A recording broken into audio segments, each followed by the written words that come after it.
Hello friends, आज हम बात करेंगे क्रिप्टो की एक बड़ी खबर के बारे में। बॉम्बे हाई कोर्ट ने कॉइन स्विच को अधिकार दिया है कि वो वजीरेक्स पर रखी अपनी चोरी हुई संपत्ति को सुरक्षित कर सके। ये मामला $234 मिलियन की क्रिप्टो चोरी से जुड़ा हुआ है। चलिए इसे स्टेप बाय स्टेप आसान भाषा में समझते हैं। चलिए सबसे पहले हम बैक स्टोरी समझते हैं। जैसा कि हम सभी जानते हैं कि वजीरेक्स उस समय ट्रेडिंग वॉल्यूम और यूजर्स के हिसाब से भारत का सबसे बड़ा क्रिप्टो एक्सचेंज था। 2024 में वजीरेक्स पर एक बड़ा साइबर हमला हुआ और हैकर्स ने मल्टी सिग्नेचर वॉलेट की कमजोरी का फायदा उठाया और लगभग $234 मिलियन, जो कि इंडियन रुपीज़ में लगभग 1950 करोड़ होते हैं, चोरी कर लिए।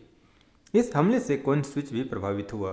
कॉइन स्विच एक क्रिप्टो एक्सचेंज और क्रिप्टो एक्सचेंज एग्रीगेटर भी है।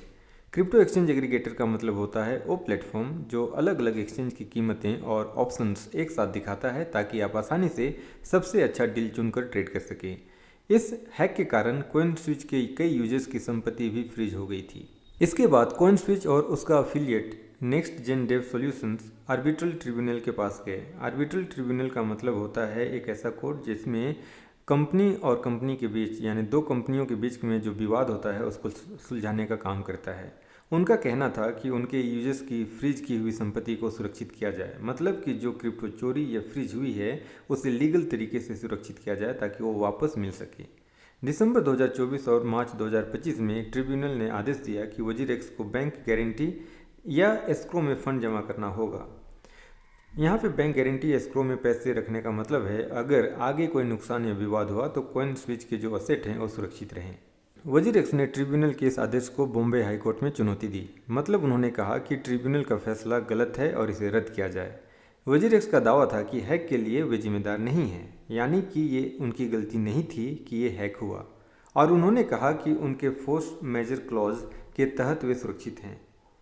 फोर्स मेजर क्लॉज होता है एक ऐसा कॉन्ट्रैक्ट होता है, एक ऐसा नियम होता है जो कहता है कि अगर कोई अनएक्सपेक्टेड चीज़ हो जाए, या जैसे कि साइबर हमला या प्राकृतिक आपदा जो होते हैं, नेचुरल डिजास्टर अगर हो जाए तो कंपनी की जिम्मेदारी नहीं बनती। लेकिन बॉम्बे हाई कोर्ट ने वजीरेक्स की बात को स्वीकार नहीं किया। कोर्ट ने कहा कि इस मामले में कॉइन स्विच की संपत्ति को सुरक्षित रखना जरूरी है। अब आते हैं कोर्ट के फैसले पर। बॉम्बे हाई कोर्ट ने वजीरेक्स की अपील खारिज कर दी, और मतलब कि वजीरेक्स ने ट्रिब्यूनल के आदेश को रद्द करने के लिए जो कोशिश करी थी उसे हाई कोर्ट ने मंजूरी नहीं दी। जस्टिस सुदर्शन ने कहा कि कॉइन स्विच की संपत्ति को सुरक्षित करना सही है, यानी कि कोर्ट ने माना कि कॉइन स्विच के एसेट को लीगल तरीके से सुरक्षित करना जरूरी है। ट्रिब्यूनल के आदेश अब भी मान्य हैं, मतलब कि पहले से जो आदेश दिए गए थे, जैसे कि वजीरेक्स को बैंक गारंटी या एस्क्रो में फंड रखना है, वो अब भी लागू है। इसका सीधा मतलब है कि कॉइन स्विच अब कानूनी रूप से अपनी चोरी हुई या फ्रीज हुई संपत्ति को बचा सकता है और उनके यूजर्स का पैसा जो है वो सुरक्षित रहेगा।